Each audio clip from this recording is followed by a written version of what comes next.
এবার বিরাট অ্যাকশন।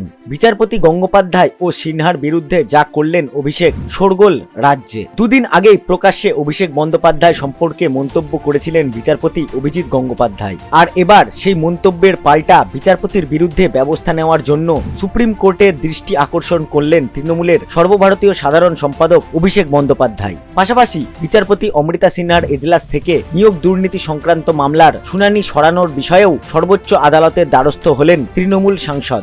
সূত্রের খবর, বিচারাধীন কোনো মামলা বা বিষয় নিয়ে আদালতের বাইরে মন্তব্য করার জন্য বিচারপতি গঙ্গোপাধ্যায়ের বিরুদ্ধে পদক্ষেপের আর্জি জানিয়েছেন অভিষেক। ওদিকে বিচারপতি অমৃতা সিনহার বেশ কিছু পর্যবেক্ষণ নিয়েও তৃণমূল প্রশ্ন তুলেছিল, তাই তার এজলাস থেকে নিয়োগ দুর্নীতি সংক্রান্ত মামলার শুনানি সরানোর আর্জি জানিয়েছেন নেতা। অভিষেকের বক্তব্য, নিয়োগ সংক্রান্ত মামলার শুনানির জন্য কলকাতা হাইকোর্টের প্রধান বিচারপতি টি.এস. শিবজ্ঞানমকে বিশেষ বেঞ্চ গঠনের নির্দেশ দেওয়া হোক। প্রসঙ্গত, দিন দুয়েক আগে বিচারপতি গঙ্গোপাধ্যায়ের মুখে উঠে আসে অভিষেকের নাম। প্রকাশ্যে সংবাদ মাধ্যমের সামনে তিনি বলেন, একজন নেতা হয়ে অভিষেক বন্দ্যোপাধ্যায়ের এত সম্পত্তি কোথা থেকে আসে। এখানেই শেষ নয়, বিচারপতি আরও বলেন, অভিষেক একটা হলফনামা দিয়ে ঘোষণা করবেন যে তার সম্পত্তির পরিমাণ কত। যদি সেটা তিনি সোশ্যাল মিডিয়ায় সেটা পোস্ট করতে পারেন, তাহলে তার সমতুল নেতারা যারা রয়েছেন, যেমন মীনাক্ষী মুখোপাধ্যায় বা অন্যরা, তাদের কাছেও একই অনুরোধ রাখব। বিচারপতি এও বলেন, তিনি একজন সাধারণ মানুষ হিসেবেই এই রাজনৈতিক নেতাদের কত সম্পত্তি রয়েছে তা জানতে চান।